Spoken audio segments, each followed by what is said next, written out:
Greetings, Game Changers. This is Classic Games Redefined. My name is Rich, and I'm not doing many videos, and it's, well, after 2 a.m., approaching 2 a.m. here. I'm a little bit tired, but I've had an impulse, I've had some time, to actually discuss a little bit of No Man's Sky, a little bit of what I'm playing. I didn't know the video saying I've been playing No Man's Sky, which I had been, did Pokemon Go, some other things, but I wanted to chime in on my own 2 cents and my initial impression from it. And also my watching other people and the reaction to it and all that, and just make sense out of what No Man's Sky is. So I'm doing something about No Man's Sky being an existential honey badger. We'll explain in a bit what I mean by that. But I've seen different videos, very mixed reviews. It's controversy, and like if you look at a Jim Sterling video on it, just the reactions people have had against the game, for the game. It's been interesting that it's generated a very strong emotional response. So I want to discuss here because I think there's been a false impression about the game or something else here, complaining about the price and everything else. This is a wiki comment image, by the way. I got off wiki commons for the game, and hopefully this loads. If it's done, it went through the copyright protection scheme that Google runs for YouTube. Yes, Google owns YouTube. But anyhow. So I'm watching the different videos here and watching different things here, and I'll give my thoughts on it. I saw the whole Francis video on Francis hates No Man's Sky and his reaction, what he said to it. That's Boogie's character. That oh, and I can't have sex and can't do this and everything else. It's like being compared to Mass Effect, which I thought was a interesting point. Because actually I've seen you can compare the game to like Destiny and Mass Effect, those other games here. And it's not that. It's why I would say existential honey badger. I'm taking two concepts together. First one I have here is the existential experience. Existentialism being a school of philosophy, you take existence before that. And you have that there. It's an experience. You're dropped in the middle of the universe. And the universe, and this is where the honey badger comes in, doesn't care that you're in it. It's made, the designers, Hello Games, decided they were going to make a game there. Based upon the vision and what he had about the exploring universe, about an expansive universe that's explored. You're middle of it. There's lore built into the backstory, but it doesn't come up. It's not trying to guide you. You're dropped into it. That's your typical sandbox experience that they had from Elite and everything else. It doesn't care. And that's what a honey badger is. It just doesn't care that you're in it. It will give you some things. That's where the Atlas, apparently early on, will go into it. But you have to make your own goals. It's just there. It doesn't care you're in it. It does whatever it's going to do. The world goes on whether you're in it or not. These procedurally generated formulas, which generates all these planets, is there. It resets, apparently, that you come back. If you come back to the planet, it'll reset. That's what it is. I found the experience to be fairly relaxing when playing. You travel around. The art style I like. People say, well, it's no more advanced than PS2 or PS3 graphics. Well, that's true, but all this stuff is generated on the fly and rendered. You'll see some pop in and everything else, but I personally like the art style, at least the planet I'm on. And the music, I think, is really good. But I think we're faced with technical limitations on what you can do here. I was watching a Total Biscuit video, for example, and seeing the world, and I swear that's the world I've been on. So there's this thing, the world goes on, and there's things embedded to give you direction, but you have to own it. It's not your typical usual pattern that you have in typically most of the games, that they have the very linear experience that drives you from point and is ramping up and all that. There's just you adjusting to the world and finding things and exploring. You have to be motivated to do that. If you're not motivated, it's not going to be your type of thing. And apparently the world's been varied. One of the concerns I had here Maybe not as varied as it could be, because let's say the creatures are repeating. You have the thing about the Jim Sterling one giving it an average rating. It wasn't his thing. But you'll see sometimes, let's say, creatures repeating everything else, and it has kind of the. And Spore's been brought up because of the whole Lego creatures put together thing.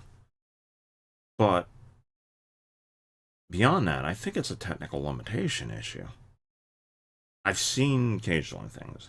Why do I feel like I'm doing name dropping? I'm just explaining other videos I'm seeing here. For example, I see the Markiplier video where he's playing and he lands on a forest planet where there's forest all over, which I haven't seen yet. It's kind of a very sparse world, as you see in the picture here. There's No Man's Sky picture. It's like that, with not maybe necessarily any as many creatures or anything else going about and all that. I've run into like different packs and everything else. So one that looked like it was a creature out of Star Wars. But I think it's due to technical limitations. If the hardware were better and you could render better, I'm sure you can get deeper forest. As far as any more, I mean, there was talk about now they're going to add that you can build your world, build bases, and have freighters. That would be great, rather than traveling to the center of the galaxy. Is what you're doing. Apparently, there's all sorts of center of the universe. You can own it, which would help. Have the crafting being something that's missing. That wasn't probably there originally, but it's there. So anyhow, just wanted to share some of the thoughts I had on it. I'm sure there was wish there more, and what it was is when it was presented so early. Everybody projected everything into it. When you do things that big, which is what it is with all these planets, which for me gives you the image that, because of the organic created nature of the procedural generation, gives you an organic feel about, well, this is a big universe, and it's more of a feeling type thing. Definitely probably needs some work here. Apparently it doesn't look like there was too much, if at all, any multiplayer code in all. It's a shared universe, so apparently if you go somewhere you explore, but the entire smoke and mirrors look like it's geared to give the impression you're living in universe, but you're probably not going to interact with anybody. But there's people who really want it, so I can imagine with the expansion that would get patched in later. Anyhow, I've also compared this a little bit to Pokemon Go, which is interesting experience that we've had now. Let's think of the top games we've had with Overwatch coming in being multiplayer only. And then Pokemon Go hit. It was just huge. I could do a video about my thoughts on that there.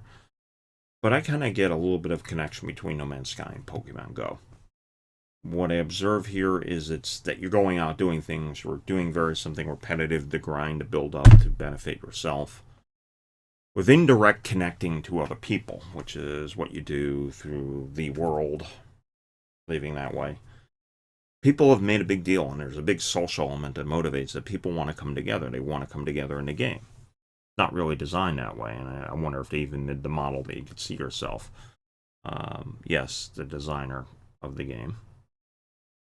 Murphy, whatever. Anyhow, yes, he's gotten in trouble for saying certain things about it, but I don't think that was the plan. I think it was a solitary person. You're in there and you're discovering this universe.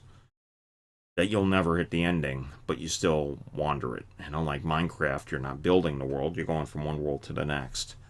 Probably a lot of work, as I said, it needs to be done. But with Pokemon Go, let's come back to that. You're traveling the world, you're finding items, you're upgrading, you're doing things, you're indirectly having interaction with other players and having that. And it's an experience you can play by yourself. But I mentioned that Overwatch being what it was, and that what you're not seeing with these big games in the drive now, the video game stuff and all that, is a very linear, purpose-driven experience. Think of them, they're not here. Now, I've heard some people argue, well, that's not a game, in which case I would question about chess and everything else. It's an experience. And here the thing is, whether or not this experience is for you or not is another story. I appreciate No Man's Sky for what it is. I'm going to play probably more of it when I can. I've been waiting for it. It's actually kind of what I expected. Might have expected a bit more, but it's doing exactly what I expected. I'm relatively happy with it. Other people may not be. And I will hopefully see it grows and they have more stuff. Hopefully the promise about bases and fleets and you can trade where it becomes more like Elite and you can live in the universe will probably be useful. Probably going to run some repetitiveness. That goes with the formula, and that's probably the biggest issue you have. But I think personally, if you're not going to invest in it, not going to see the world again, it's not going to click. It will get tedious. Anyhow, that's my take. I got some more stuff to do. Sorry, I'm not the best in video editing, so that's why you got here. Gone over 10 minutes. So that's about it. I want to thank you for listening. If I messed up the intro and everything else, I did so. But anyhow, I'm going to try to set out. Hopefully I remember. I don't do much videos, but I'll send out here. So, anyhow, I do want to thank you for listening. We'll say more than watching. May your die always roll 5. And remember, don't hate the player. Change the game.